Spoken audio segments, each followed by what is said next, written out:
Hello viewers, welcome to the channel. With the cancellation of Class 12 board examination, both CBSE and ICSE, the second phase of bringing out the result by the board and students getting admitted to the various colleges and universities, it's becoming complicated. With reference to publication of results for students, what should be the best method in which the evaluation required to be done and which is uniform in nature across all students of different boards? And secondly, if the allocation of marks rests with the school, there is a probable chance that the students will be evaluated and graded on a higher scale. And under such circumstances, university and colleges are planning to set up a different mode of admission process to make sure they filter the right candidate. Let me go through the details with respect to the uncertainty that looms over college admission after the cancellation of this board examination. The students across various schools who has got very consistent result in their previous classes had a better chance of getting admission to colleges conducting entrance tests. But as you are aware of, whether the colleges or the universities are going to conduct any entrance examination, but rather you are aware of that it is difficult at this particular point of time to take certain entrance tests by this college or universities to complete the admission procedures. And it is eminently clear that both CBSE and ICSE who have cancelled the Class 12 board examination, while the decision gave some closure to the students, but uncertainty regarding the college admission remains. As you are aware of, that the board examination is what is said to be a standard form of examination, where everyone is tested on the same question paper and on the same parameter the evaluation normally happens. And it is expected that college is going to conduct a common test examination for everyone who is applying, and thereby the admission process gets complete. It is expected that the cutoff marks in various good colleges in India will be higher this time around if the admission is completely based on the board's mark. Now it is also important, and it's a concern, that how the results will be out and how the marks will be evaluated. It is expected that this time around there will be more competition for a single seat because the tentative marks for the students will be on a higher end. And it is worrying the students, and moderation makes the final outcome even more uncertain. Now, even though the councils are sitting with the principals to discuss out relating to the curriculum against for which the average marks has to be given to the students, but still matters relating to calculation of marks is still not addressed. Now, as per the council, they said they are in a process of formulating the alternative objective criteria for assessment of the students and are expected to submit the marks by June 7th.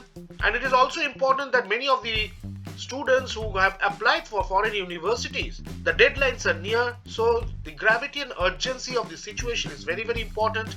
And the council needs to devise an objective and collate, declare and publish the result as soon as possible for the betterment of the students. So it is eminently clear that there are uncertainties from the point of view of the Class 12 board examiners, both ICSE and CBSE, relating to what will be the mechanism by which the results will be out and the marks will be given.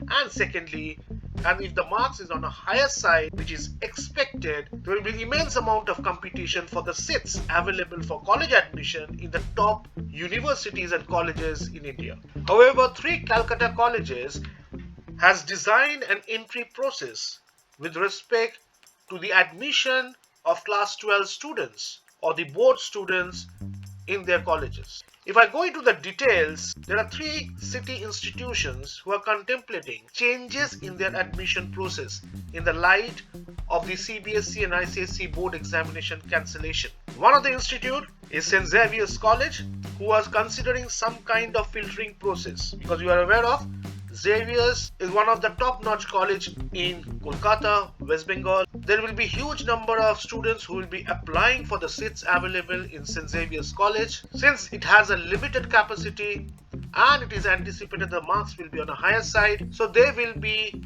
going through a filtering process by which the students will be allowed to take admission, and this filtering process is an online interview. And it is very clear that St. Xavier's College is going to go for an online interview to make the final selection for the shortlisted candidate. The Loreto College is anticipating, if everything goes fine and government allows to open up, then they will go for an online entrance test to select the undergraduate students. However, Ramakrishna Mission, Belur is still seeking options of what should be the proper way by which the admission can be taken this year. Now, as per St. Xavier's College, it is clear that they are going to go for an online interview where at least a 25% weightage will be given. Laroto is still waiting for an approval from the government. However, the government and the government-aided colleges, which are mostly affiliated to Calcutta University and who has conducted entrance tests for the last 2 years, are waiting for clear directives from the Higher Education Department, Government of West Bengal. Even other colleges are also waiting for the decision to be taken by the Council of Higher Education, Government of West Bengal, relating to the change in the policies of admission to the various UG courses or the undergraduate courses available in the various colleges. And as I said before, that this time around it might be an online entrance examination where most of the colleges might even go and conduct online interviews in the subjects you have applied for, and the major area they want to test your inclination and attitude for the subject you have chosen. This was an important information which I felt like sharing with you all. Moreover, any videos relating to examination, education and other processes, you will get updated information from this channel. So viewers, be associated with this channel. Till then, thank you. Take care.